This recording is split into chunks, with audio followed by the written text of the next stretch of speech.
Monday's meditation. Today's topic is motives. Did you know that the Bible has a lot to say about motives? A motive is the underlying reason for any action. Proverbs 16:2 says, "All a person's ways seem pure to them, but motives are weighed by the Lord."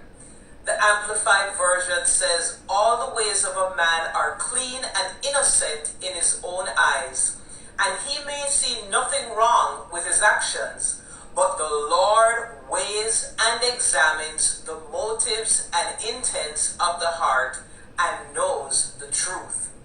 Because the human heart is very deceitful, we can easily fool ourselves about our own motives.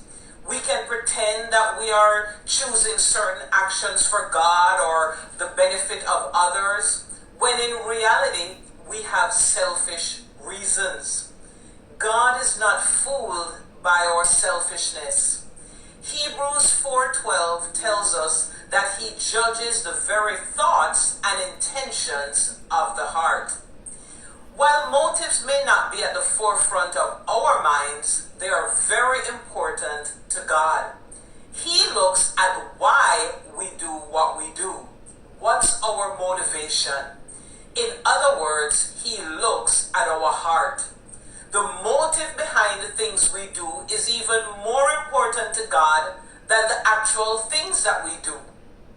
As Christians, we must examine ourselves often and check our own motives to make sure that we're doing things for the right reason.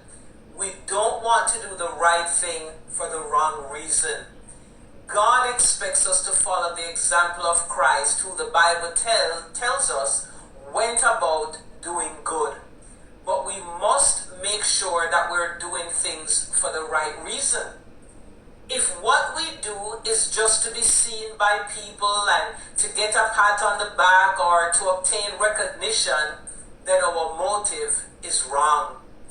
In 1 Samuel 16, when Samuel went to Jesse's house being instructed by the Lord to anoint one of his sons as the next king, Samuel assumed that Jesse's oldest son, Eliab, was the chosen one. Why? Because he looked the part. The Bible describes him as being tall and handsome, and he resembled King Saul in stature.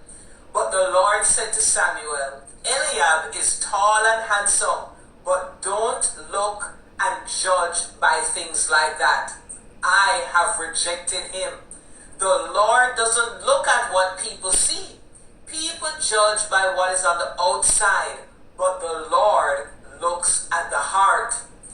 Even our prayers can be hindered by selfish motives. James 4:3 says, "When you ask, you do not receive because you ask with wrong motives, that you may spend what you get on your pleasures."